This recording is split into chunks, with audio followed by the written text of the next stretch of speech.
Communicating is probably the most important thing that we do on a daily basis. It is hard to get anything done without communication, whether it be talking, sending a text, sign language, or even facial expressions. Talking is just one area of communication. Body language or eye contact can affect the efficiency of a conversation. Everyone values communication, so it is important to know how to communicate effectively.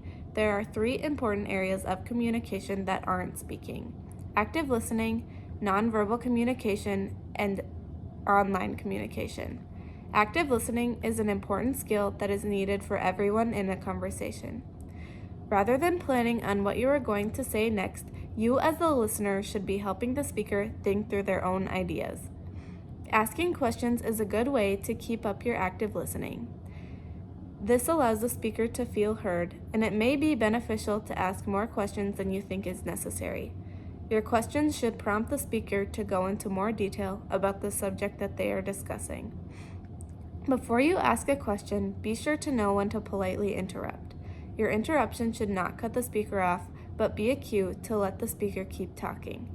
Reflecting is another way to have more efficient conversation.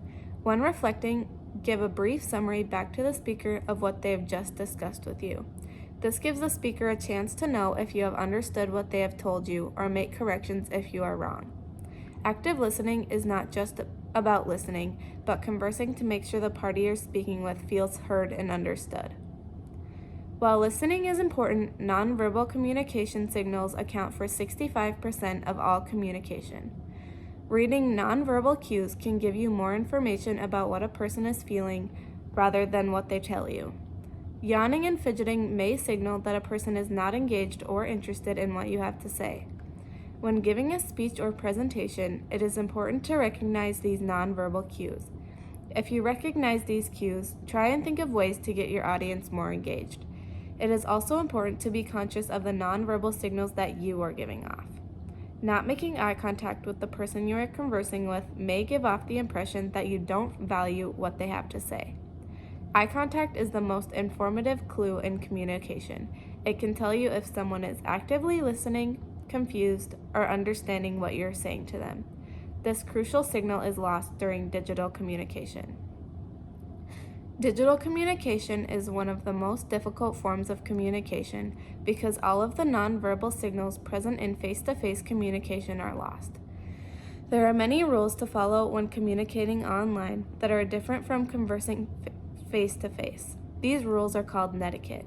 Netiquette is the etiquette that is used when communicating with others on the internet.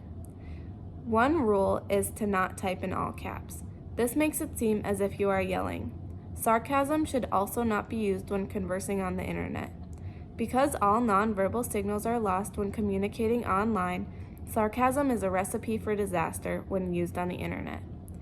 Using correct grammar and a respectful tone are also important guidelines to follow. Another helpful tip when communicating online is to recap important details. When responding to a long email, especially in a work setting, it is important to recap important details in your response. This is helpful because nonverbal cues are lost, so it is impossible to know if the reader has understood the message. It is also helpful to others in the email because it will make sure that everyone has understood the important information that was given. When receiving online messages, you also need to make sure you don't forget to respond. Responding allows the sender to know that you have received their message. Without this, they have no way of knowing if you have read or received it. There are a lot of factors that go into being a good communicator, so it is important to practice these techniques so you can use them effectively. Actively working to improve communication skills is not only going to be beneficial to you, but to everyone who talks to you. We spend the majority of our day talking, texting, and emailing, so why not learn to do it the right way? Communicating efficiently may save you from the stress of unneeded disagreements and arguments. Why not take the time now to practice these skills that will save you more time in the future? Now that you know the skills for an effective conversation, let's get talking.